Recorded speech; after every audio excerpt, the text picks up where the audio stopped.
এই দুনিয়ার মানুষ কখনো একাকিত্বকে পছন্দ করে না। একাকী চলা মানুষের জন্য সম্ভব না। প্রতিটা মানুষ সে চায় তার কেউ সঙ্গী হোক। এই সঙ্গীটা পুরুষ সঙ্গীও হতে পারে, মহিলা সঙ্গীও হতে পারে। মানে সঙ্গ ছাড়া একাকী চলা সম্ভব না। প্যারা হাজরিন, তাহলে এই দুনিয়ার মানুষ হচ্ছে সামাজিক জীব। এ কথা দ্বারা কি বুঝে আসে? এই দুনিয়ার মানুষ কি সামাজিক জীব। সমাজকে তারা পছন্দ করে, সমাজের মানুষের সাথে তারা চলবে, সমাজের এক একজনের পছন্দনীয় ব্যক্তির সাথে উঠা বসা করবে, লেনদেন করবে এবং তার সাথে নিজের বন্ধুত্ব গড়ে তুলবে। ঠিক না বেঠিক? প্যারা হাজরিন, তারা একটু খেয়াল করে দেখুন যে আমরা যেহেতু সামাজিক একটা জীব, সমাজ নিয়ে বসবাস করতে হয়, আর এই সমাজের মানুষগুলোর মধ্য থেকে কোনো একটা মানুষকে পছন্দ করে তার সাথেই আমার চলতে হয়, তার সাথে আমার উঠা বসা করতে হয়, তার সাথে নিজের মনের কথাগুলো শেয়ার করতে হয়, ইত্যাদি ইত্যাদি। ঠিক না বেঠিক আমার বন্ধুরা? তাহলে এই যেই মানুষটাকে আপনি বন্ধু বানাইবেন, এই মানুষটা কেমন হওয়া দরকার? যেই মানুষটাকে আপনি নিজের মনের কথাগুলি বলবেন, এই মানুষটা কেমন হওয়া দরকার?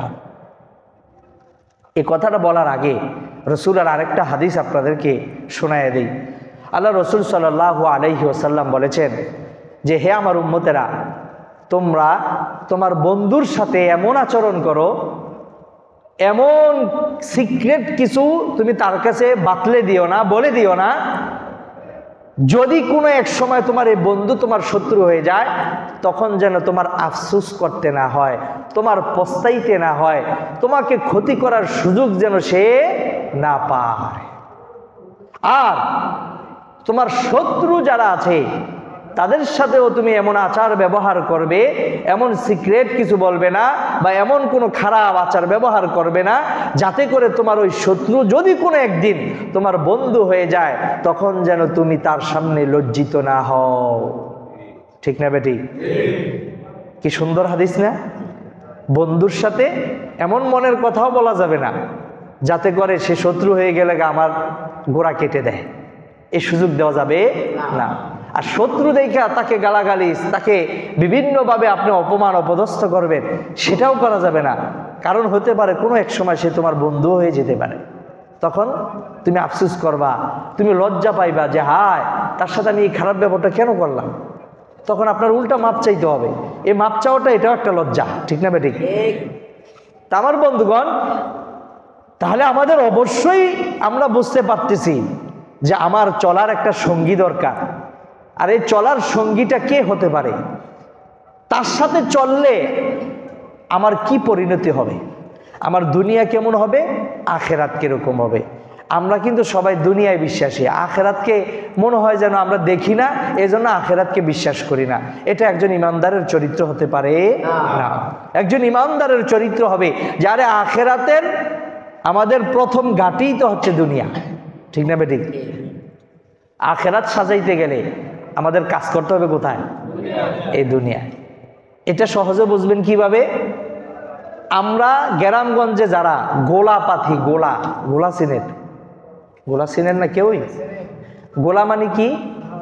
হ্যাঁ, আপনি কৃষক যদি হয়ে থাকেন তাহলে গোলা ভালো করে চিনবেন। কৃষক ভাইয়েরা অপেক্ষা করে যে আমার যখন ফসল আসবে, যখন আমি জমি থেকে ফসল উঠাবো, তখন এই ফসলগুলো আমার কি রাখতে হবে? গোলার ভিতরে রাখতে হবে। এখন এই গোলাটাকে সে আগে তৈরি করে রাখে, যাতে করে ফসলের টাইমে তার আর অন্য পেরেশানি, এটার পেরেশানি না থাকে। ওই সময় তার পেরেশানি থাকবে কিভাবে সুন্দর থেকে সুন্দরভাবে জমির ফসলটাকে উত্তোলন করে এটাকে তার গোলায় উঠানো যায়। আমার বন্ধুগণ, তাহলে গোলা থাকে কোথায়? ঘরে। আর ফসল থাকে কোথায়? মাঠে, জমিনে আমার ফসলটা থাকে। সুতরাং ওই যে দুনিয়ার ফসল জমিনে থাকে আর আমাদের গোলা থাকে হলে ঘরের ভিতরে। আল্লাহ রসুল সাল্লাল্লাহু আলাইহি ওয়াসাল্লাম দুনিয়ার আখেরাতকে বুঝাইতে গিয়ে আল্লাহ রসুল বলেন, আদ-দুনিয়া মাজরাতুল আখিরা। হে আমার উম্মতেরা, তোমরা জেনে রাখো যে আখেরাত হচ্ছে তোমাদের গোলা, আর দুনিয়া হচ্ছে তোমাদের মাঠ, তোমাদের জমি। এখানেই তোমাদের ফসল তৈরি করে, সেবা যত্ন করে সুন্দর ফসল তৈরি করে সেটাকে আপনার জমাইতে হবে কোথায়? গোলায়। আর একজন ইমানদারের আসল গোলা কোনটা? আখিরাত। আমার বন্ধুরা, এই জন্যে দুনিয়ায় বন্ধু এমন একটা গুরুত্বপূর্ণ একটা প্ল্যাটফর্ম যে এই বন্ধু যদি ভালো হয় তাহলে এই বন্ধু আমার দুনিয়ার জন্য সহায়ক, আখিরাতের জন্য সহায়ক। দুনিয়া সুন্দর করার জন্য সহায়ক, আখিরাত সুন্দর করার জন্য সহায়ক। আর যদি আমার বন্ধুটা খারাপ হয়ে যায় তাহলে আমার দুনিয়াও বরবাদ, আখিরাতও বরবাদ। ঠিক না বেঠিক? আমার বন্ধুরা, তাই তো আল্লাহর রাসূল সাল্লাল্লাহু আলাইহি ওয়াসাল্লাম বলেন, আমার উম্মতেরা তোমরা যখন বন্ধু চয়ন করবা, বন্ধু পছন্দ করবা, তখন তোমরা সর্বপ্রথম খেয়াল করবা তোমাদের সেই বন্ধুর সাথে বন্ধুত্ব করলে তার পরিণাম কি হবে। বন্ধু তোমাকে কোন পর্যন্ত নিয়ে যাবে, বন্ধুর সাথে চলাফেরা করলে তোমার আখিরাত মনে হয় কি হয় না, বন্ধুর সাথে চলাফেরা করলে তোমার আল্লাহর জিকির স্মরণ হয় কি হয় না, বন্ধুর সাথে চলাফেরা করলে আদব শিখা যায় কি যায় না, এই পরিণামটা তুমি আগে পছন্দ করে নির্বাচন করে এরপরে তুমি তার সাথে বন্ধুত্ব গ্রহণ করবে। ঠিক না বেঠিক? আমার বন্ধুরা, আল্লাহ রাব্বুল আলামিন নবীকে বলে দেন, ও নবী আপনি আপনার উম্মতকে বলে দেন বন্ধু কিরকম হতে হবে। বন্ধু পছন্দ করার ক্ষেত্রে খুব সতর্কতা অবলম্বন করতে হবে। এই জন্য আল্লাহ রাব্বুল আলামিন নবীর জামানার একটা ঘটনা কোরআনের ভিতরে উল্লেখ করেছেন। 19 নম্বর পারা সূরাতুল ফুরকানের 27, 28, 29 এই তিনটা আয়াতের ভিতরে আল্লাহ রাব্বুল আলামিন কেমন বন্ধু দরকার, কোন বন্ধু আমার জন্য কল্যাণকর, কোন বন্ধু আমার জন্য অকল্যাণকর, আমার নবীর সাথে এমন একটা ঘটনা ঘটেছে, ওই ঘটনাটা এই নবীর উম্মতের শিক্ষার জন্য কিয়ামত পর্যন্ত যেন এই উম্মত জানতে পারে, বুঝতে পারে, তাই আল্লাহ কোরআনের ভিতরে লিপিবদ্ধ করে দিয়েছেন। বলেন সুবহানাল্লাহ। আমার বন্ধুরা, বিশ্ব নবী, মানবতার মুক্তির দূত সাইয়্যিদুনা নবী মুহাম্মদুর রাসূলুল্লাহ সাল্লাল্লাহু আলাইহি ওয়াসাল্লাম, আমাদের নবীর অনেক বন্ধু মক্কা নগরীতে ছিল। আল্লাহর নবী যখন কালিমার দাওয়াত দিতে লাগলেন, কালিমার দাওয়াত কিছু বন্ধু গ্রহণ করলো, কিছু বন্ধু গ্রহণ করলো না। নবীর কিছু যুবক সময়ের কিছু বন্ধু বান্ধবদের মধ্যে একজন বন্ধু ছিল, ওই বন্ধুর নাম ছিল কাব বিন মালিক। আমার বন্ধুরা, আল্লাহর রাসূল সাল্লাল্লাহু আলাইহি ওয়াসাল্লাম উকবা ইবনে আবি মুআইতের সাথে নবীর বন্ধুত্বের সম্পর্ক ছিল। আল্লাহর নবী সাল্লাল্লাহু আলাইহি ওয়াসাল্লামের ওই বন্ধু তখনও কাফের ছিল। ওই কাফের বন্ধু বিশ্ব নবী রহমাতুল লিল আলামিনকে একদিন দাওয়াত দিলেন। কি দিলেন? উকবা ইবনে আবি মুআইতের একটা অভ্যাস ছিল, সে অনেক বড় একজন ব্যবসায়িক ছিল। তার অভ্যাস ছিল, সে যখন ব্যবসা করে, ব্যবসা শেষ করে যখন সে তার মাতৃভূমিতে ফিরে আসে, তখন তার বন্ধু বান্ধব আপনজন যারা আছে তাদেরকে নিয়ে একটা খানার আয়োজন করত। সেই ওই খানার আয়োজনের ভিতরে যাদেরকে দাওয়াত দিত তারা হয়তো তার খুব আপনজন এবং খুব সম্মানজনক ব্যক্তিদের মধ্য থেকে চয়ন করে তাদেরকে নিয়ে সে আয়োজনটা করত। আমার বন্ধুরা, আল্লাহ রাসূল সাল্লাল্লাহু আলাইহি ওয়াসাল্লামকে এক তো নবীর সাথে তার সম্পর্ক ছিল, আর 2 নাম্বার হচ্ছে আমাদের নবী তৎকালীন ওই সময়ের মধ্যে আরবের মধ্যে সবচেয়ে সম্ভ্রান্ত বংশের সম্ভ্রান্ত ব্যক্তিত্ব ছিলেন। ঠিক না বেঠিক? এই জন্য নবীকে ওই উকবা ইবনে আবি মুআইত সে নবীকে সেই দাওয়াতে তাকে আহ্বান জানাইল। আল্লাহ নবী সাল্লাল্লাহু আলাইহি ওয়াসাল্লাম তার দাওয়াত কবুল করছেন হিকমতের সাথে। কিসের সাথে? হিকমতের সাথে। একটু আওয়াজ দা বলেন, কিসের সাথে? হিকমতের সাথে। হিকমতটা কি ছিল? আল্লাহ নবী সাল্লাল্লাহু আলাইহি ওয়াসাল্লাম উকবা ইবনে আবি মুআইদকে বললেন, ঠিক আছে আমি তোমার দাওয়াত গ্রহণ করব, ইনশাআল্লাহ আমি ওই দিন তোমার ওই দাওয়াতে অংশগ্রহণ করব, উপস্থিত থাকব। বিশ্বনবী হিকমত অবলম্বন করলেন, দাওয়াতে গেলেন। যাওয়ার পর সকলের সামনে খাবার দেওয়া হলো, খাবার সবাই খাচ্ছে, শুরু করতেছে খানা। আমাদের নবী তিনি খাবার শুরু করতেছেন না। এই দৃশ্যটা দেখে ফেললো উকবা ইবনে আবি মুআইদ যে সবাই খানা খাচ্ছে, মুহাম্মদ খানা খাচ্ছে না কেন? আল্লাহ রসুলের কাছে এসে বললেন, হে দোস্ত, হে মুহাম্মদ, তুমি কেন খাবার খাচ্ছ না? আল্লাহ রসুল এবার হিকমতের কথাটা বলছেন যে, হে উকবা, তুমি তো আমার বন্ধু, আমি তো তোমার কল্যাণ চাই, আমি তোমার দুনিয়ার কল্যাণ আখিরাতের কল্যাণ চাই। হে উকবা, আমি তোমার খাবার ততক্ষণ পর্যন্ত গ্রহণ করব না যতক্ষণ পর্যন্ত তুমি আমার কালিমা গ্রহণ না করবে। বলেন সুবহানাল্লাহ। উকবা ইবনে আবি মুআইদ বিপদে পড়ে গেল। উকবা ইবনে আবি মুআইদ ভাবতেছে, হায়, আমার আজকের এই মজলিসটা হচ্ছে সম্ভ্রান্ত ব্যক্তিদের, আর এই সম্ভ্রান্ত ব্যক্তিরা যদি আমার এই মজলিসে আসার পরে এখান থেকে না খেয়ে যায় তাহলে তো এটা আমার জন্য অপমানজনক। সুতরাং একজন সম্মানিত ব্যক্তি অপমানিত হবে, না খেয়ে চলে যাবে, এটা আমি বরদাস্ত করতে পারবো না।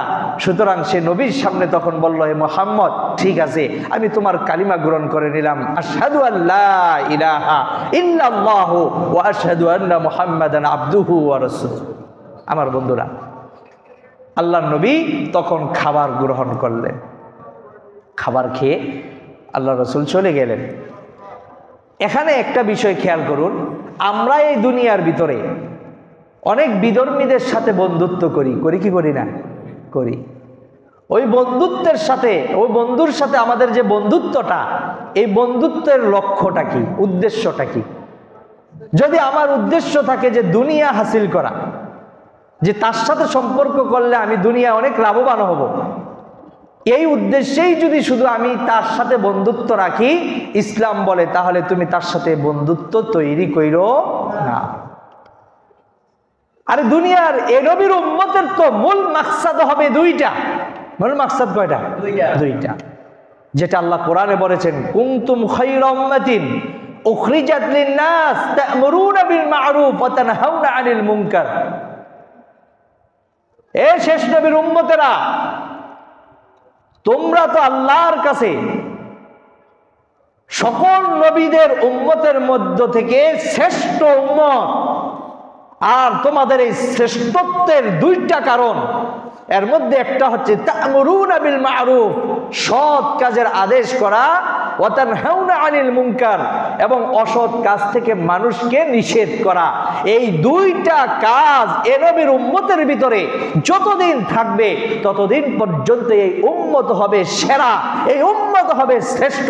আর যদি আমাদের ভিতরে আমল না থাকে তাহলে আমাদের শ্রেষ্ঠত্ব থাকবে না। কার কথা? আল্লাহর কথা। কার কথা? আল্লাহর কথা।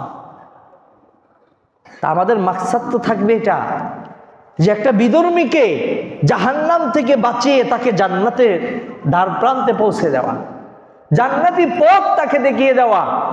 আমাদের নিয়ত তো ওটাই থাকবে, আমাদের নিয়তটাই আসল।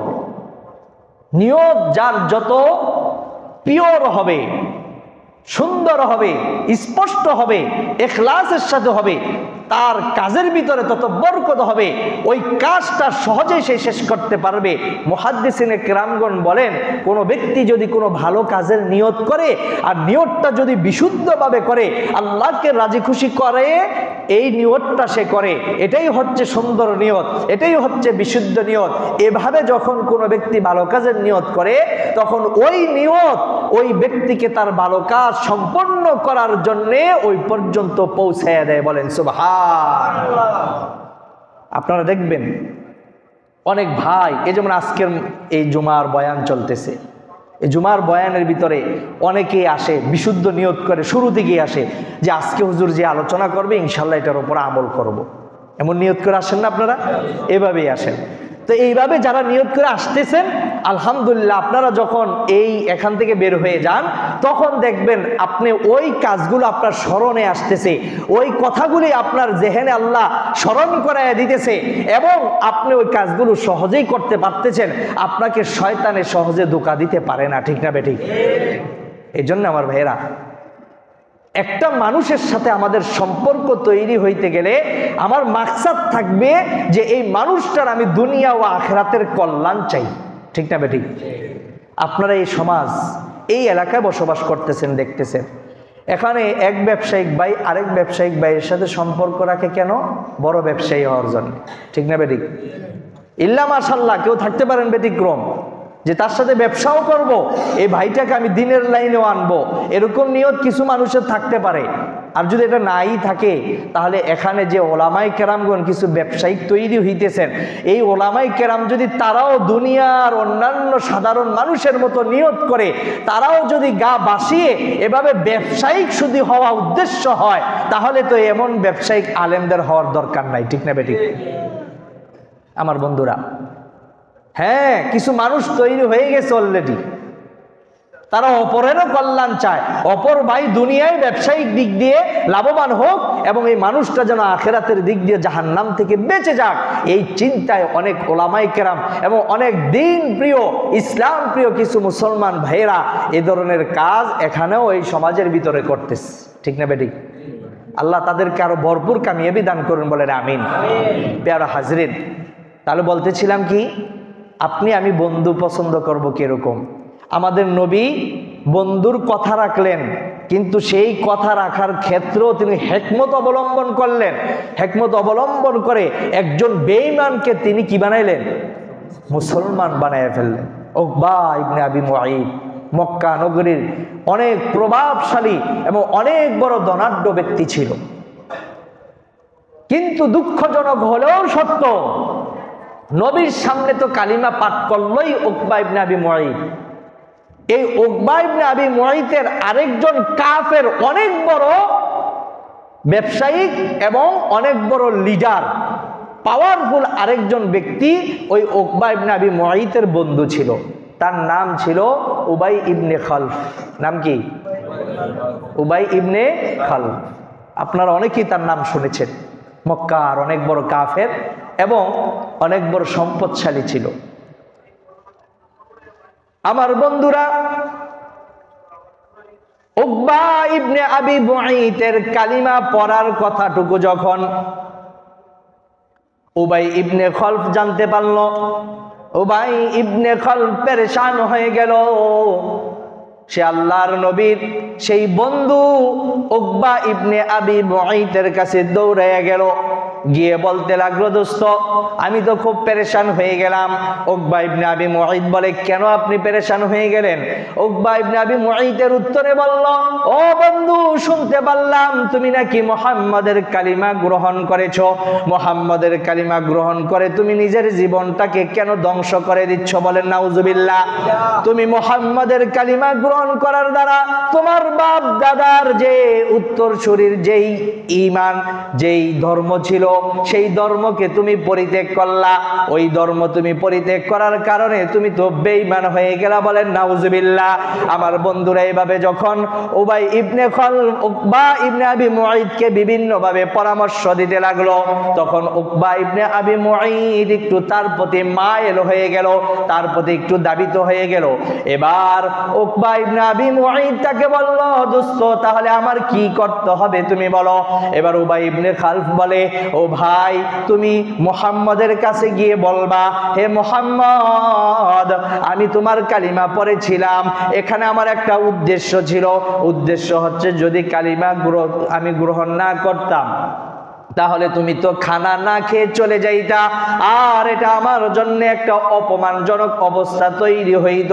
তাই আমি ওই সাময়িক অবস্থাকে টেকেল দেওয়ার জন্যে তোমার কালিমা গ্রহণ করে তোমাকে খানা খাওয়াইছি, কিন্তু আমি মন থেকে এই কালিমাকে বিশ্বাস করি না। বলেন নাউজুবিল্লাহ।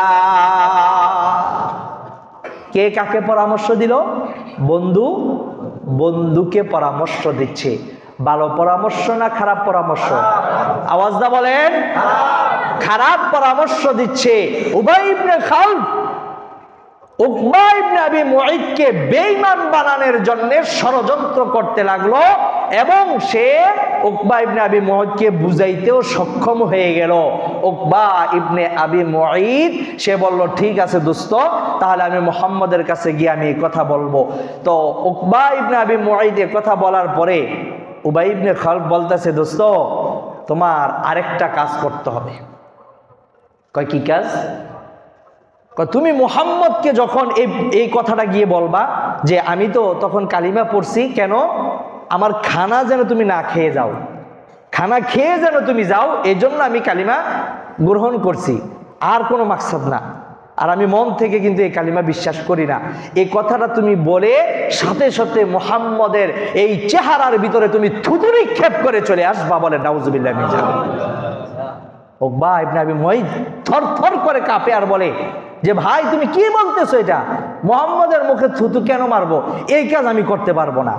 উবাই ইবনে খালদ তখন বলে, তুমি যদি মুহাম্মদের সাথে এই আচরণটা করতে না পারো, তাহলে তোমার সাথে আমার আজকের পর থেকে তোমার সাথে আমার কোনো সম্পর্ক থাকবে না, তুমি আমার বন্ধু হতে পারবে না। নাউজুবিল্লাহ বলবেন না? এই কথা বলার পরে উকবা ইবনে আবি মুঈদ বন্ধুর বন্ধুত্ব রক্ষার্থে সে রাজি হয়ে গেল। সে রাজি হয়ে আল্লাহ রাসূল সাল্লাল্লাহু আলাইহি ওয়াসাল্লামের সাথে এই আচার ব্যবহার করার জন্যে ছুটলেন রাসূলের দরবারে। আমার বন্ধুগণ, নবীর দরবারে যখন গেলেন, আল্লাহর নবী তাকে বললেন যে দোস্ত তুমি আসো আমার কাছে এসে বসো। আল্লাহর নবী তাকে কাছে টেনে নিলেন। নবীর কাছাকাছি গিয়ে আল্লাহর নবীর সাথে যখন বসলেন, নবী তার সাথে মুসাফা করলেন। মুসাফা করে বলতেছেন, উকবা ইবনে আবি মুঈদ তুমি নতুন ইসলাম গ্রহণ করেছো, আমি মনে করি হয়তো তুমি কোনো আমল শিখার জন্য আসছো। উকবা ইবনে আবি মুঈদ নবীকে বলেন, না না না ও মুহাম্মদ, আমি তোমার কালিমা প্রত্যাখ্যান করার জন্য আসছি। ও নবী, আমি তো আপনার কালিমা তখন পাঠ করেছিলাম শুধু আপনাকে খানা খাওয়ানোর জন্যে, কিন্তু আমি মন থেকে আপনার কালিমা আমি বিশ্বাস করি না। বলেন নাউজুবিল্লাহ। আমার বন্ধুরা, বিশ্ব নবীকে একথা বলার সাথে সাথে ওই উকবা ইবনে আবি মুঈদ দুষ্ট কাফের, সে তার মুখ থেকে থুতু নিক্ষেপ করে দিল। বলেন নাউজুবিল্লাহ। এত সুন্দর একটা চেহারা, যেই চেহারার ভিতরে মশাও বসে না, মাছিও বসে না, যেই চেহারার সাথে এ নবীর উম্মতেরা অনেকেই মিলাইতে চাইছিল যে হায় রে, আমাদের নবী কি সুন্দর নাকি ইউসুফ নবী সুন্দর। এটা মিলাইতে গিয়ে অনেকেই আকাশের চাঁদের দিকে একবার তাকাইতো, নবীর চেহারার দিকে তাকাইতো। যেই এই তুলনা করার উদ্দেশ্যে নবীর চেহারার দিকে তাকাইতো, আল্লাহ পাক কুদরতি ভাবে নবীর ভিতরে কিছু মুজিজা দান করেছেন, অলৌকিক কিছু ঘটনা নবীর মাধ্যমে সংগঠিত করিয়েছেন, যেটা বিবেক আমাদের ধরে না, যেটা আমরা কখনো বুঝতেও পারি না। আল্লাহর নবীকে এই চিন্তায় যেই ব্যক্তি একবার চাঁদের দিকে তাকাইছে, আরেকবার নবীর চেহারার দিকে তাকাইছে, ওই ব্যক্তি বুঝতে পেরেছে যে চাঁদ কি সুন্দর, চাঁদের চেয়ে আমাদের নবীর চেহারা আরো বেশি সুন্দর। বলেন সুবহান।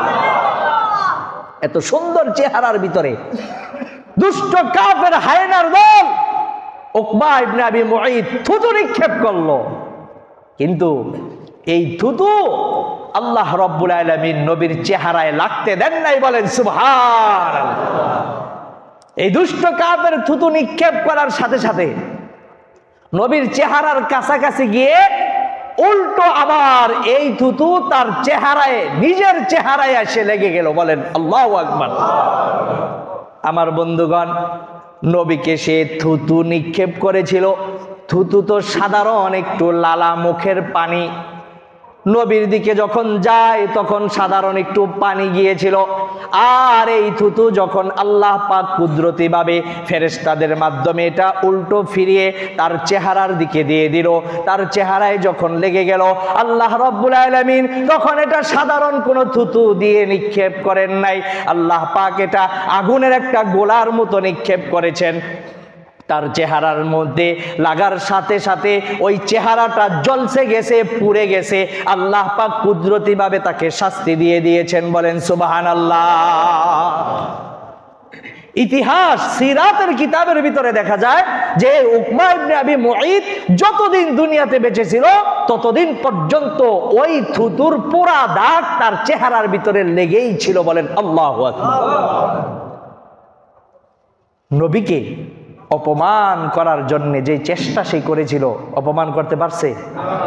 পারে নাই। নিজের কপাল নিজেই পড়ছে। আখেরাত তো কালিমা ছেড়ে দেওয়ার কারণে আখেরাত বরবাদ হয়ে গেছে, আর নবীর শানে উপস্থিত বেয়াদবি করার কারণে উপস্থিত শাস্তিও সে দুনিয়ার মধ্যে পেয়ে গেল। ঠিক না বেঠিক? সে নবীর উম্মত আমরা।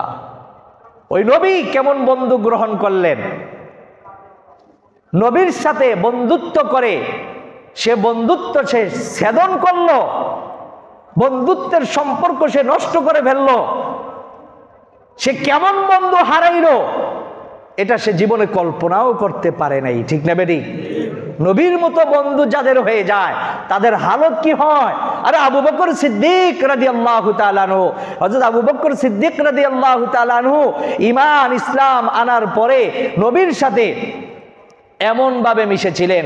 আমরা জানি বিশ্বনবী মানবতার মুক্তির দূত মক্কা থেকে মদিনায় যখন হিজরত করবেন, মদিনায় হিজরত করার জন্য বিশ্বনবী যখন আবু বকরকে আগে থেকেই ঘোষণা দিয়েছেন, আবু বকর অবস্থা তেমন ভালো নয়, হতে পারে আল্লাহর পক্ষ থেকে হিজরতের অনুমতি চলে আসতে পারে, হিজরতের অনুমোদন পাইলেই আমি তোমাকে নিয়ে মক্কা থেকে মদিনায় আমি হিজরত করব, এজন্য তুমি প্রস্তুত থাইকো।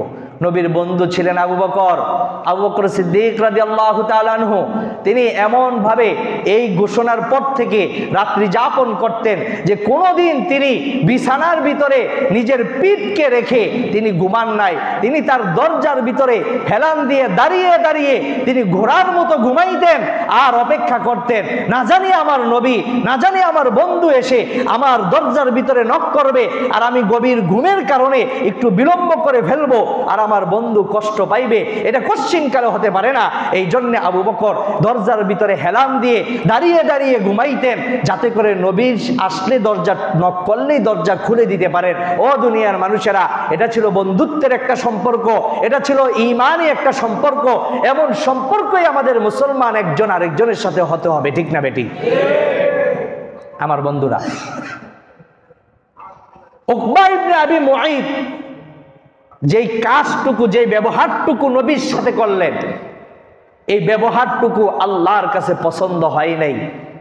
তাই তো আল্লাহ কোরআনের ভিতরে উল্লেখ করে দিলেন, ওয়ায়াউমা ইয়া'আদ্দু যালিমু আলা ইয়াদাইহি ইয়াকুলু ইয়া লাইতানি ইত্তাখাযতু মা'আর রাসূলি সাবিলা। আল্লাহ রাব্বুল আলামিন বলছেন, এক জালেম কাল কিয়ামতের ময়দানে বন্ধু ছিল তার নবী, এই বন্ধুকে পরিত্যাগ করার কারণে হাসরের মাঠে তার হাতের আঙ্গুলগুলো, নখগুলো সে কামড়াইতে থাকবে। বলেন না নাউজুবিল্লাহ। আমরা জানি যখন কোনো মানুষ খুব পেরেশানির মধ্যে থাকে তখন দেখবেন অনেক মানুষ আছে হাতের নখগুলো কামড়াইতে থাকে। ঠিক না বেঠিক? না কামড়াইলো সে আঙ্গুলগুলোকে এভাবে একটা আরেকটার সাথে এভাবে ঘষাঘষি করতে থাকে। আল্লাহ পাক তাই বলছেন, কাল কিয়ামতের ময়দানে উকবা ইবনে আবি মুঈত নবীর বন্ধুত্ব পরিত্যাগ করার কারণে আফসোস করবে, আর আফসোস করতে করতে সে তার আঙ্গুলগুলো কামড়াইতে থাকবে। আমার বন্ধুরা, শুধু তাই না, দুনিয়ার ভিতরে আপনার আমার যে বন্ধুত্ব, যে বন্ধুরা আছে, এই বন্ধু যদি বেনামাজি হয়, এই বন্ধু যদি বেঈমান হয়ে যায়, তাহলে এই বন্ধুরা কাল কিয়ামতের ময়দানে তারাও আফসোস করতে থাকবে। তাদেরকে আল্লাহ রাব্বুল আলামিন কাল কিয়ামতের ময়দানে এই তাদের যে দুনিয়ার বন্ধু, নেককার বন্ধু যারা কাল কিয়ামতের ময়দানে জান্নাতে যাবে, আর বদকার যেই বন্ধু তারা যে জাহান্নামের ভিতরে যাবে, এই দুই প্রকারের বন্ধুকে কাল কিয়ামতের ময়দানে একত্রে কথা বলার একটা সূরত আল্লাহ তৈরি করে দিবেন। বলেন সুবহান। ইমানদার বন্ধুরা তখন বেঈমান বন্ধু বা ওই বেনামাজি বন্ধু, ওই হটকারী মুনাফিক মার্কা বন্ধু তাদেরকে প্রশ্ন করবে, মা সালাকাকুম ফি সাকর, ও বন্ধু সাকর নামক জাহান্নামের মধ্যে তোমরা নিক্ষিপ্ত হইলা কেন? মা সালাকাকুম ফি সাকর।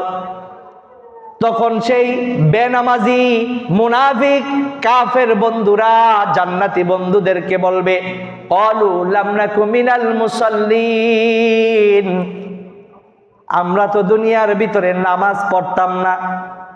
কি পড়তো না? আল্লাহ কোরআনের মধ্যে বলেন তারা কি বলবে আমি তোমাদেরকে জানিয়ে দিলাম। ও দুনিয়ার মানুষেরা, দুনিয়ার মধ্যে থাকা অবস্থায় এই আয়াতগুলি তোমরা পড়ো, এই আয়াতগুলোর অর্থগুলি ভালো করে বোঝার চেষ্টা করো।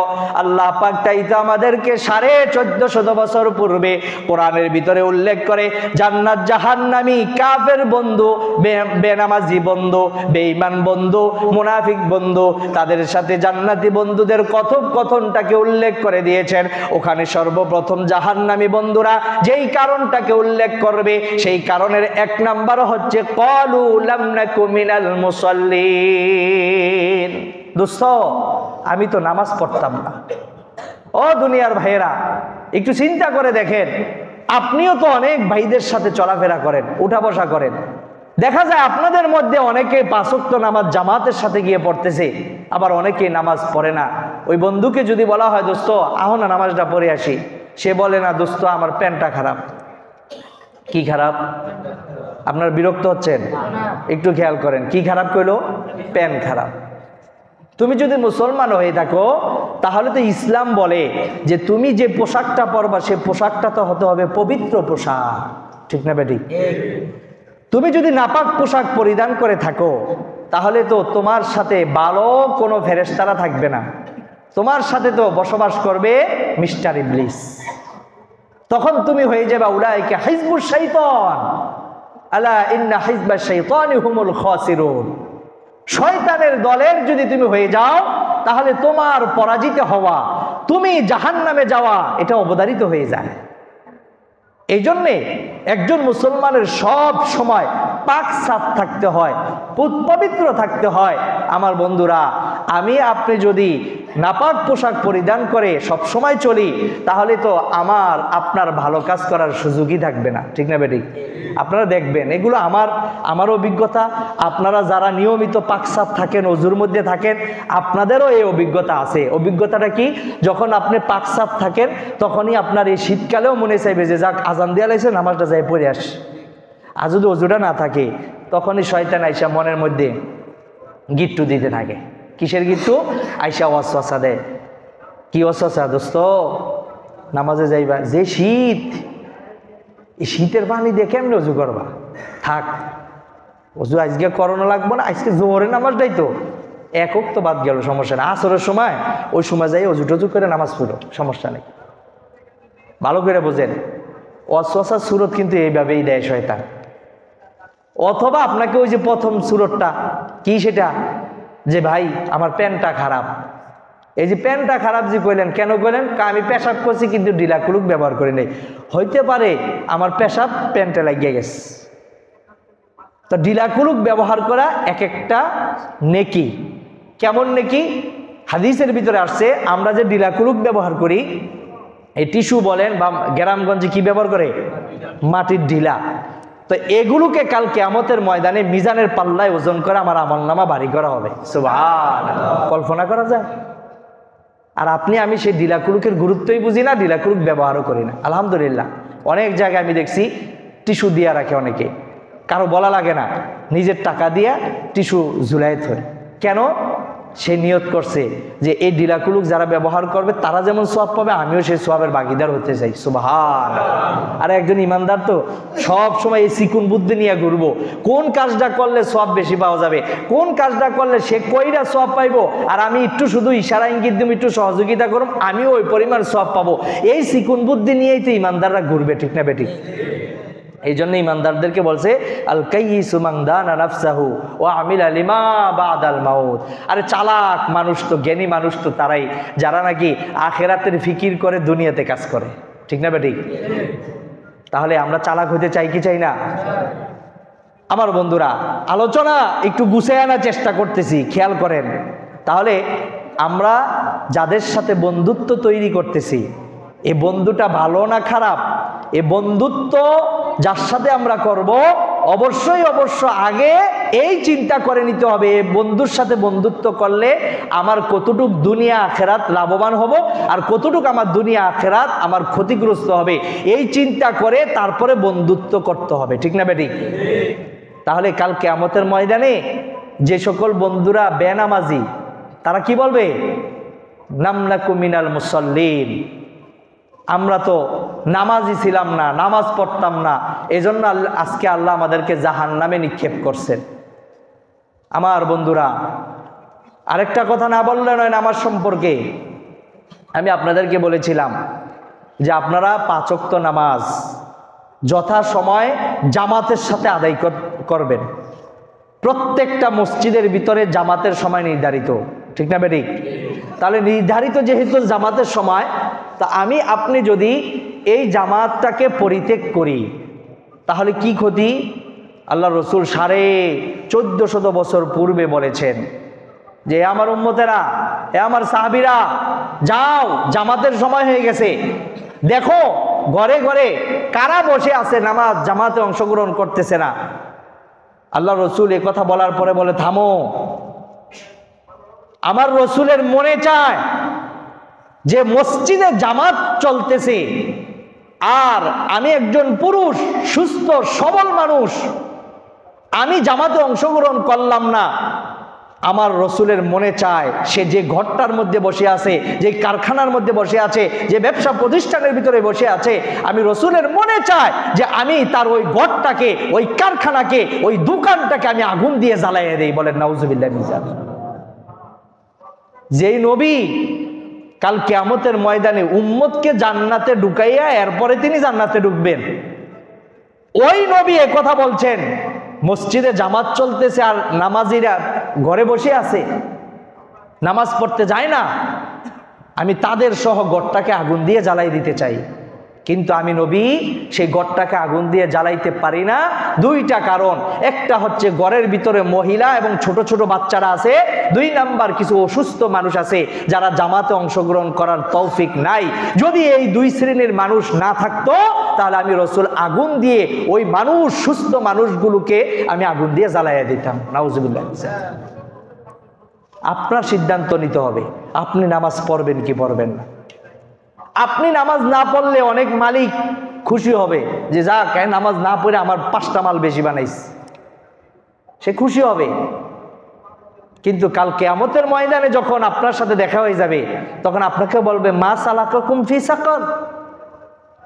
ও ভাই, তুমি তো আমার শ্রমিক ছিলা, আমার বন্ধু ছিলা, আমার প্রতিবেশী ছিলা, দুনিয়াতে তো খুব ভালোই আমরা চলছি, কিন্তু এখন তুমি জাহান্নামে কেন? তখন মুখ দিয়ে অকাতরে আপনার স্বীকার করে নিতে হবে যে ক্বালু লাম নাকু মিনাল মুসাল্লিন। দোস্ত, ভাই, মালিক, আমি তো দুনিয়ার মধ্যে নামাজ পড়ি নাই, আজকে নামাজ না পড়ার কারণে আমি সাকার নামক জাহান্নামের ভিতরে জ্বলছি, আমি আল্লাহর শাস্তি ভোগ করতেছি। এই জন্য আমার ভাইয়েরা, আমার শ্বাস প্রশ্বাস থাকা অবস্থায়, আমার শরীরের শক্তি থাকা অবস্থায় আমার সিদ্ধান্ত নিতে হবে নামাজ আমারই পড়তে হবে, একা পড়লে চলবে না। আমার নামাজ আমি পড়ব, এবং রসুল যে জামাতের জন্য এই দুনিয়ার ভিতরে আসছেন সেই জামাতের সাথে নামাজ আদায় করব, ঠিক না বেটি? আমার বন্ধুগণ, আল্লাহ রসুল যখন অসুস্থ হয়ে পড়লেন, মৃত্যু রোগে আক্রান্ত, আল্লাহ রসুল তখন জামাতে নামাজ পড়াইবেন, নামাজ পড়াইতে পারতেছেন না, এত অসুস্থ হয়ে গেলেন।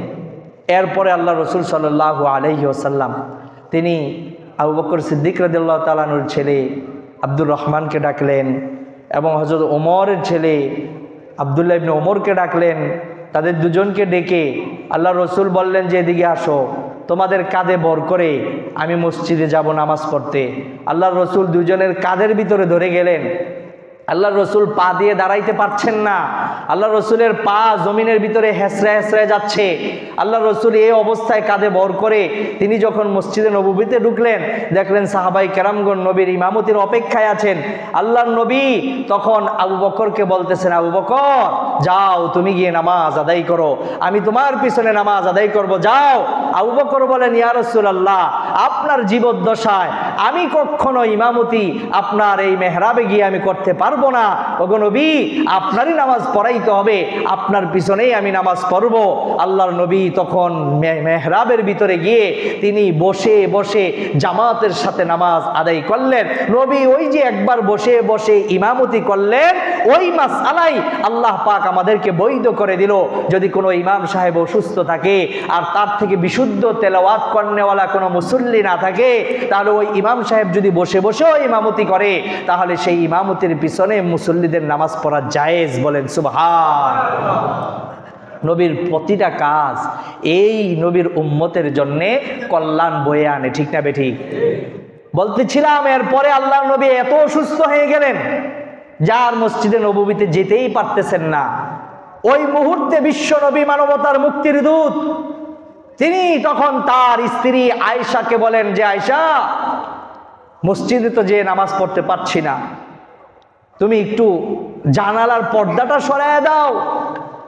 আল্লাহর নবীর সোজাসুজি বসা যেই জানালাটা ছিল, এই জানালার পর্দাটা সরাইয়া দিলেন। আল্লাহর নবী তাকিয়ে দেখেন মসজিদে নববীর ভিতরে সাহাবাই কেরামগণ সারিবদ্ধভাবে বসে আছেন, যে তারা জামাতের অপেক্ষা করতেছেন। বিশ্ব নবীর চোখ দিয়ে এই দৃশ্য দেখে অশ্রু ঝরতে ছিল। আম্মা জান বলতেছেন, ইয়া রাসূলুল্লাহ, ইয়া হাবিবাল্লাহ, আপনি কেন কান্না করতেছেন? আপনি কেন কান্না করেন? বিশ্ব নবী বলেন, আয়েশা রে, আমি যে আজকে কান্না করতেছি, এই কান্নাটা কোনো কষ্টের কান্না না, এই কান্নাটা হচ্ছে আনন্দের কান্না। বলেন সুবহানাল্লাহ। আমার বন্ধুরা, আল্লাহর নবী বলেন, আয়েশা রে, এটা আমার আনন্দের কান্না।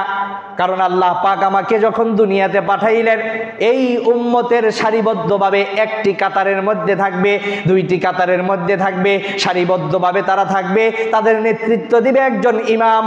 আর আজকে দেখো, আবু বকর ইমামতি করবে, আর তার পিছনে আমার উম্মত, আমার সাহাবীরা সারিবদ্ধভাবে তার কথা মেনে তার পিছনে অনুসরণ করে অপেক্ষা করতেছে। বলেন সুবহানাল্লাহ।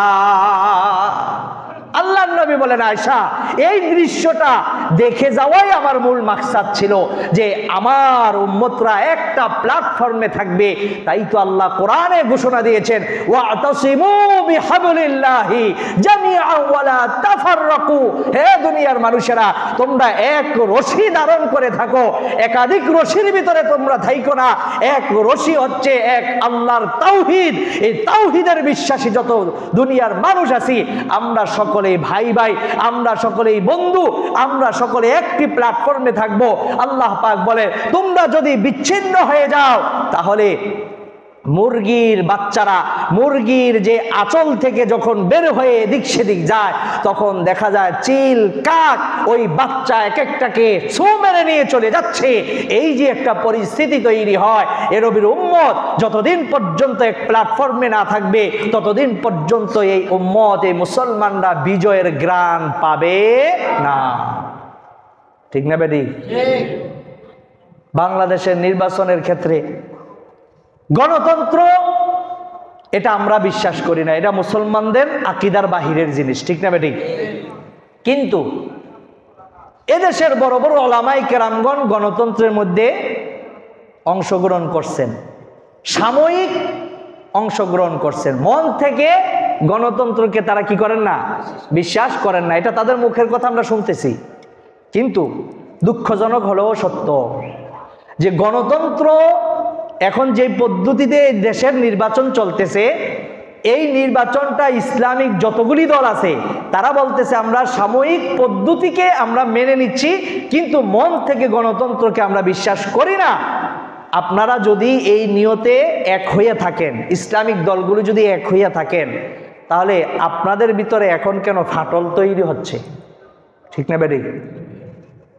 আমরা চাই ইসলামিক দলগুলো এক হয়ে একটা কি আমাদের যে বাক্স আছে, বাক্স একটাই যাবে। এভাবে যদি এবছর ইসলামিক দলগুলি কোনো কাজ করতে না পারে, তাহলে তারা আর ভবিষ্যতে কখনো এই সুযোগ পাবে না। এই কাজ করতে গেলে অনেক ধরনের বাধা আসবে। এক এক দলের নেতাদেরকে এক একভাবে বিভিন্ন ধরনের মুনাফিকরা বুঝাইতে চাইবে, কিন্তু সেই ফাঁদে যদি পা দিয়ে আপনি এই দল থেকে আলাদা হয়ে যান, তাহলে জেনে রাখবেন এদেশের জনগণ আমরা তাকিয়ে আছি আপনারা কিভাবে এখন যদি এক হওয়া থেকে কোনো একটা দল বের হয়ে যায়, তাদেরকে আমরা আস্থাভরে নিক্ষেপ করব। ঠিক না বেটি? আমরা এই দেশের ভিতরে ইসলাম কায়েম করতে চাই, আমরা এই দেশের ভিতরে ইসলামী আইন চাই। অনেক মানুষ, অনেক রাজনীতিবিদ এখন নির্বাচনের সময় আসছে, মাথায় টুপি উঠাইছে, টুপি উঠাইয়া এখন আইসা তারা বক্তব্য দেয় যে ভাই আমরা যদি ক্ষমতায় যাই তাহলে এই দেশের ভিতরে কোরআন সুন্নাহর বিরুদ্ধে আর কোনো আইন করব না। বলে কি বলে না? কিন্তু যা বলতেছেন কথায় কাজে মিল রাখেন, আর নাহলে মুনাফিকের খাতায় নাম উঠে যাবে। ঠিক না বেটি? এদেশের জনগণ এবার খুব সতর্ক। আমরা নির্বাচন চাই, আমরা এ দেশের ভিতরে শান্তি চাই, আমরা এ দেশের ভিতরে প্রতিটা ধর্মের মানুষ একসাথে বসবাস করুক, এটা আমরা চাই। আমরা বিশৃঙ্খল জাতি না। আপনারা যারা নির্বাচনকে কেন্দ্র করে আপনারা নিজেদেরকে ধার্মিক বুঝাইতে চান, আপনাদের মুখ থেকেই অনেক বক্তব্য আপনারা দিচ্ছেন। যারা ইসলামিক দল করতেছে তাদেরকে আপনারা মৌলবাদ বলেন, তাদেরকে আপনারা জঙ্গিবাদ বলেন, তাদেরকে আপনারা অন্যান্য শব্দ দিয়ে সম্বোধন করেন। সুতরাং আপনারা এই কথাও বলেন যে যারা ইসলাম ধর্ম মানে আবার রাজনীতি করে তারা নাকি ধর্ম ব্যবসায়ী। আমি তো মনে করি যারা নির্বাচনকে কেন্দ্র করে টুপি পরছেন, টুপিটা আমাদের ইসলামের একটা শিয়ার। ঠিক না বেটি? ইসলামের একটা নিদর্শন, মুসলমানদের পরিচয়ের একটা পোশাক। আপনি টুপি পরলেন, আপনি পাঞ্জাবি পরলেন, আপনি জুব্বা পরলেন, আপনি সুন্দর দাড়ি রাখলেন নির্বাচন পর্যন্ত, আর নির্বাচনের সময় আপনি সুন্দর সুন্দর কোরআনের আয়াত বলেন, সুন্দর সুন্দর নবীর হাদিস শোনান, আর বলেন আমরা ক্ষমতায় গেলে আমরা ইসলাম বিরোধী কোনো আইন করব না। যদি আপনারা এটা মন থেকে বলে থাকেন আলহামদুলিল্লাহ, আর যদি মন থেকে না করে নির্বাচনকে কেন্দ্র করে আপনারা বেশ ধরে থাকেন, তাহলে আপনারাই তো ধর্ম ব্যবসায়ী, সাময়িকভাবে আপনারাই ধর্ম ব্যবসা করতেছেন। ঠিক না বেটি? আমার বন্ধুগণ, এই জন্যে মুসলমান হিসেবে আমাদের এক হতে হবে। যে যেই ধর্ম করি, যে যেই দল করি না কেন, মুসলমান যদি আমরা হয়ে থাকি তাহলে অবশ্যই অবশ্য আমাদের আল্লাহ এক, আমাদের নবী এক, আমাদের কোরআন এক। সুতরাং ইসলামের মৌলিক বিধান, ফরজ ওয়াজিব বিধান, এই বিধানের ক্ষেত্রে কোনো লঙ্ঘন করা যাবে না, কোনো ফাটল তৈরি করা যাবে না। অন্যান্য নফল ওই ধরনের শাখা প্রশাখার কাজের ক্ষেত্রে ইখতিলাফ থাকতেই পারে, এটা নবীর জামানা থেকে ছিল, সাহাবাই কেরামদের জামানায় ছিল, অন্যান্য তাবি ওলামায়ে হক্কানীদের জামানায় ছিল, আছে, কিয়ামত পর্যন্ত থাকবে। ওগুলো কোনো মুখ্য বিষয় না। আমাদের মুখ্য বিষয় হচ্ছে মৌলিক বিষয়ে যেন আমরা মুসলমানরা এক থাকি, এক প্ল্যাটফর্মের মধ্যে থাকি, তাহলেই এই দেশের ভিতরে ইসলাম কায়েম করা সম্ভব হবে। ঠিক না বেটি? আমার বন্ধুগণ, ক্বালু লাম নাকু মিনাল মুসাল্লিন, এই কথাটা বলতে গিয়ে আমার এত কথা বলতে হইল। নবী বললেন কি যে আমি কিন্তু জামাতের সাথে অপেক্ষা করা একজনের পিছনে নামাজ আদায় করবে আমার সাহাবীরা, এটাই আমি দেখে যাইতে চেয়েছিলাম।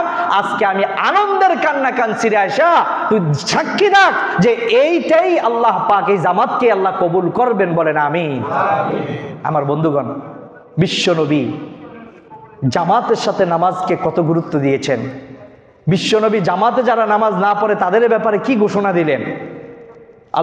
আল্লাহ রাব্বুল আলামিন কোরআনের ভিতরে বলেন, নামাজ পড়লে কি লাভ জানো? ইন্নাস সালাতা তানহা আনিল ফাহশাই ওয়াল মুনকার ওয়ালা যিকরুল্লাহি আকবার। আল্লাহ পাক বলছেন নিশ্চয় নামাজ মানুষকে অশ্লীল, বেহায়াপনা, গুনার কাছ থেকে বাঁচায়। সুবহানাল্লাহ। শুধু তাই না, আল্লাহ নবী বলতেছেন আল্লাহ পাক বলতেছেন ওয়ালা যিকরুল্লাহি আকবার। আরে নামাজই হচ্ছে জিকিরের সবচেয়ে বড় একটা মাধ্যম। আল্লাহর নামাজের জিকিরটাই হচ্ছে সবচেয়ে বড়, সবচেয়ে মহান ইবাদত। এর চেয়ে বড় ইবাদত দুনিয়ার মধ্যে আর কিছু হতে পারে না, ঠিক না বেঠিক? আমরা হাদিস যদি দেখি, হাদিসে দেখতে পাই যেই বান্দা নামাজ পড়ে যখন সে সিজদায় যায়, আল্লাহ রাব্বুল আলামিন হাদিসে কুদসির মাধ্যমে বলেন, বান্দা যখন সিজদা দেয় তখন সে আমার এত নিকটবর্তী হয়ে যায় যে সে, আমি আল্লাহ তার যে এই যে গাড়ের যে শাখা রগ আছে এই রগের চেয়ে আরো নিকটে চলে যাই। বলেন সুবহান। এজন্য বলা হয়েছে নামাজকে বলা যিকরুল্লাহি আকবার, যে নামাজ, এই নামাজের মাধ্যমে যে আমরা জিকির দোয়া টোয়া পড়ি, এই নামাজটাই হচ্ছে সবচেয়ে বড় জিকির, সবচেয়ে বড় ইবাদত, ঠিক না বেঠিক? আমার বন্ধুরা, তাহলে কাল কিয়ামতের ময়দানে আপনার বন্ধু যদি খারাপ হয়, তাহলে খারাপ বন্ধু আপনাকে কি জবাব দিবে? ক্বালু লাম নাকু মিনাল মুসাল্লিন, আমি তো নামাজ পড়ি নাই, এই জন্য আজকে আমার জাহান্নামে যেতে হয়েছে। আমার বন্ধুরা এরপরে কি বলবে? ওয়ালাম নাকু নুতঈমুল মিসকিন, যে গরিব অসহায় মানুষ, মিসকিন যারা, তারা আমার কাছে হাত পাচ্ছে, আমি তাদেরকে কোনো দান সৎকা করি নাই। আমার আত্মীয় স্বজনের ভিতরে অনেক গরিব মানুষ ছিল, হাত পাতুক আর না পাতুক, আমি তাদেরকে সহযোগিতা করি নাই। ওয়ালাম নাকু নুতঈমুল মিসকিন, তাদেরকে খাবারের টাকা দেইনি, তাদেরকে আমি খাবার পোশাকের ব্যবস্থা করি নাই। এ কারণে আল্লাহ পাক আমাকে পাকড়াও করে জাহান্নামে নিক্ষেপ করছে। ওয়ালাম নাকু নুতঈমুল মিসকিন ওয়া কুন্না নাখুদু মাআল খাইদিন, ওয়া কুন্না নাখুদু মাআল খাইদিন, আর আমরা নাকি বিপদগামী, এমন বিপদগামী মানুষের কথা মানছি, এমন বিপদগামী মানুষের সাথে উঠা বসা করছি, এ কারণে আজকে আমরা পাকড়াও হয়ে গিয়েছি, আজকে আমাদেরকে জাহান্নামে নিক্ষেপ করা হয়েছে। ও যুবক ভাইয়েরা, আমার শ্রমিক ভাইয়েরা, আপনারা কত কষ্ট করে এখানে নামাজ পড়তে আসেন, 11 তলায় উঠতে হয়, অনেক সময় লিফটে ওঠেন, অনেক সময় হেঁটে ওঠেন, অনেক কষ্ট করে আসেন। যে কথাগুলি আজকে আপনাদেরকে বলছি, মন থেকে বলতেছি।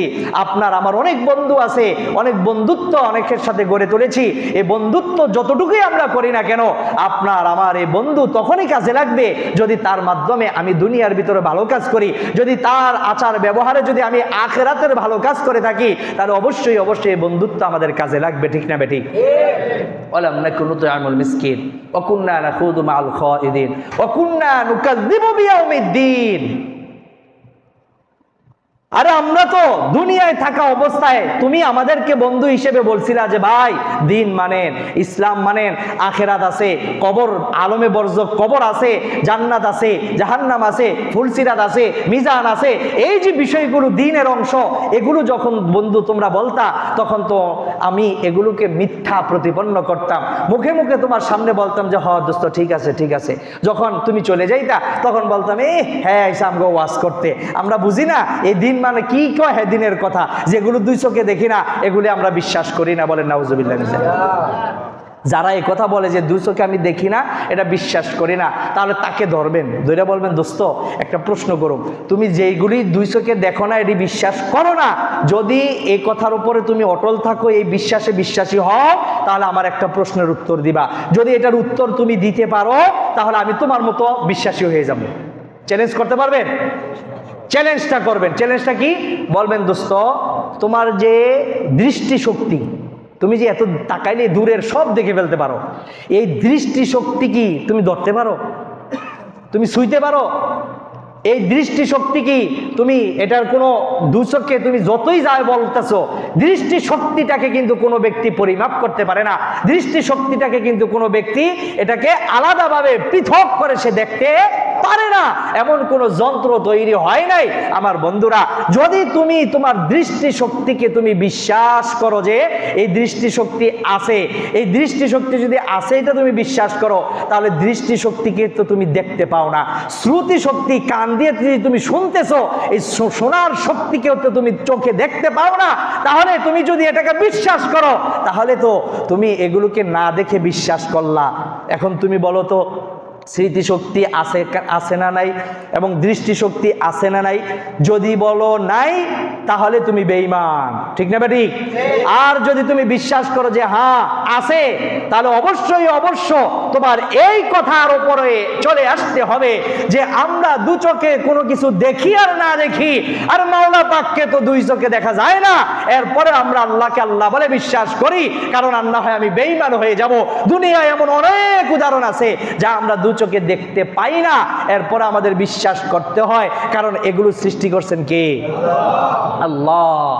আমার বন্ধুরা, তাহলে যারা এই ধরনের খোঁড়া অজুহাত দেয় যে আরে দিনের কথা বলে, ওই জান্নাতের কথা কয়, জাহান্নামের কথা, কবরের কথা, হাসরের কথা কয়, এই ধরনের কথা যে বলে, এগুলো তো আমরা দু চোখে দেখি না, এই জন্য বিশ্বাস করি না, তারা ইমানদার না, তারা কি? বেঈমান। আমার বন্ধুরা, তাহলে 4 নম্বর কথাটা কি বলবে?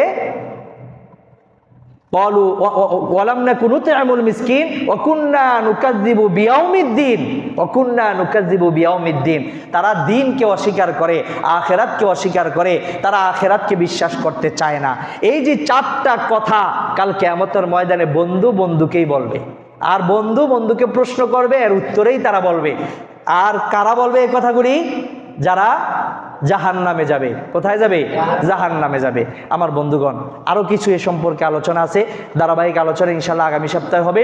আমরা আজকের কথা থেকে মৌলিকভাবে যে জিনিসটা জানলাম সেটা হচ্ছে, দুনিয়ায় চলতে গেলে আমরা যেহেতু সামাজিক জীব, আমরা একাকী চলতে পারবো না, আমাদের সঙ্গী দরকার আছে। আর এই সঙ্গী মানে বন্ধুত্বকে আমি বুঝাইতে চাচ্ছি। আর এই বন্ধুত্ব কারো সাথে যখন আপনি করবেন, তখন সেই বন্ধুটা কেমন হবে এবং এই বন্ধুর সাথে চললে আপনার পরিণামটা কি হবে, এটাকে আগে আপনার বেছে নিতে হবে। যে এই বন্ধুর সাথে চললে আমি কেমন হব, আমার ভবিষ্যৎটা ভালো হবে কি হবে না, আমার দুনিয়া আখিরাতটা সফল হবে কি হবে না, এই চিন্তা ক্যালকুলেশন করেই এরপরে আপনি কারোর সাথে বন্ধুত্ব করবেন। পারবেন না ভাই? ইনশাআল্লাহ। আল্লাহ